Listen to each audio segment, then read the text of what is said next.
And this comes at a time when our city budget can't keep up with the revenue. So we have more expenses in our city budget than we have revenue coming in. This levy proposes to increase the city staff headcount by 6 new hires, which means added salaries and benefits to our city budget.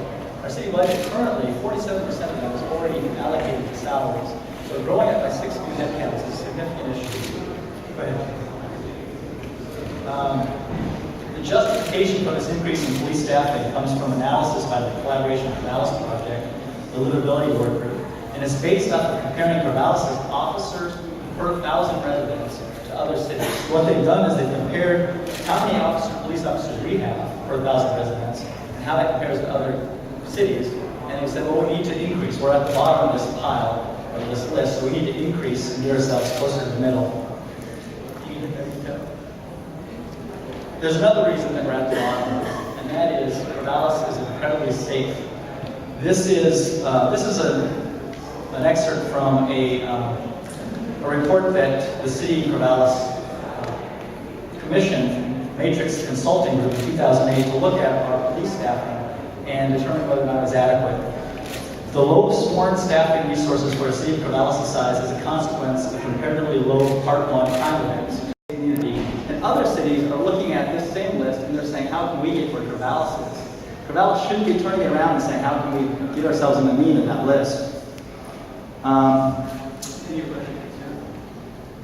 So how do we compare to our neighbors? This is looking at violent crimes for Corvallis. On the last 30 days, we've had 86 incidents of violent crimes. Albany, with a population of 49,000, so about 10% less population than we've had. In the last 30 days, they've had 223 violent crime events. So 4x the number that we've had in Corvallis. You can hit that again better. So why does the city want more police? And this is really the telling graphic.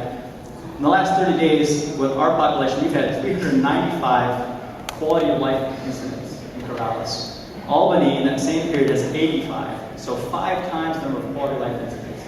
The reason the city is asking for more police is because of OSU growth. This is a quote, again, from that same report from the Matrix Consulting Group that the city commissioned. Officers can benefit from a multiple unit response such as large university, parties, and fights, etc.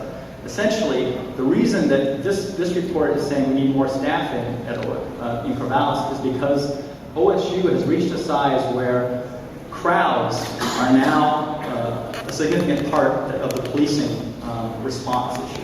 So we don't need more police to feel safer as citizens. We need more police so that the police feel safe when they respond to large crowd events. These 3 police officers are solely in response to OSU growth. The first one is other options may be effective. The city just recently started initiating SRN, so police now respond to a loud party and they issue an SRN, which is special response notice, and with that, there are charges associated that are fined to a landlord if they don't address the issue quickly. We haven't yet measured what the effect of that is. The GT recently reported that the quality of life incidents are less now than they were last year. So it could be that using these other methods, we're able to alleviate the quality of life and the livability issues that we're currently seeing in our neighborhoods without adding new staff to our police department.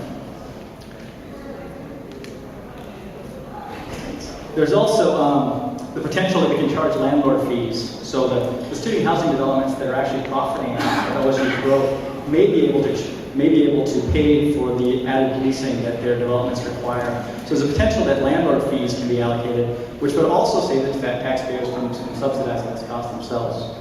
The second reason, it exacerbates a lack of economic diversity in Corvallis, and this is a big issue.